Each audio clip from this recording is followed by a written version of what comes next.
ഈശോ മിശിഹായ്ക്ക് സ്തുതിയായിരിക്കട്ടെ. പ്രവാചകന്മാർ പറഞ്ഞ വിശുദ്ധ വചനം മാംസമായി നമുക്ക് തന്ന പരിശുദ്ധയമ്മ.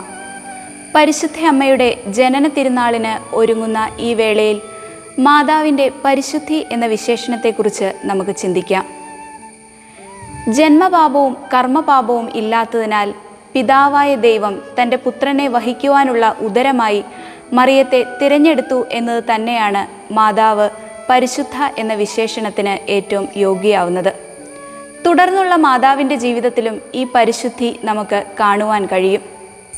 ഗബ്രിയേൽ ദൂതൻ്റെ വാക്കുകൾ ഭയവിഹ്വലത കൂടാതെ സ്വീകരിച്ചവൾ, ഈശോയുടെ തിരുശരീരം മടിയിൽ കിടത്തി വ്യാകുലയായി എല്ലാം ഹൃദയത്തിൽ സംഗ്രഹിച്ചവൾ, ഈശോയുടെ മരണശേഷം പേടിച്ചിരുന്ന ശിഷ്യന്മാർക്ക് തുണയായിരുന്നവൾ, സ്വർഗാരോഹിതയായ ശേഷം തൻ്റെ ദിവ്യകുമാരനാൽ ആകാശത്തിൻ്റെയും ഭൂമിയുടെയും രാജ്ഞിയായി മുടിധരിക്കപ്പെട്ട അമ്മ.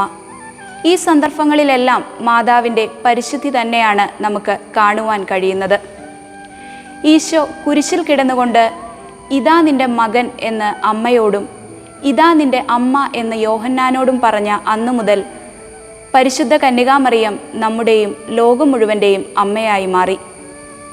ഇതാ കർത്താവിൻ്റെ ദാസി എന്ന മറുപടിയോടെ അവൾ കാലെടുത്ത് വെച്ച പുതിയ ജീവിതം അവൾക്ക് ദൈവമാതാവ് എന്ന വലിയ സ്ഥാനം നൽകി. അതോടൊപ്പം മകൻ്റെ കുരിശു വരെ നീളുന്ന സഹനങ്ങളും. പരിശുദ്ധ കന്യകാമറിയത്തിൻ്റെ ജനന തിരുനാളിന് ഒരുങ്ങുന്ന ഈ അവസരത്തിൽ അമ്മയോട് നമുക്കിപ്രകാരം മാധ്യസ്ഥം അപേക്ഷിക്കാം. അമ്മേ, ഒരുക്കമുള്ള ഹൃദയം നൽകി സ്വർഗത്തെ ലക്ഷ്യമാക്കി ജീവിക്കാൻ എന്നെ പഠിപ്പിക്കണമേ.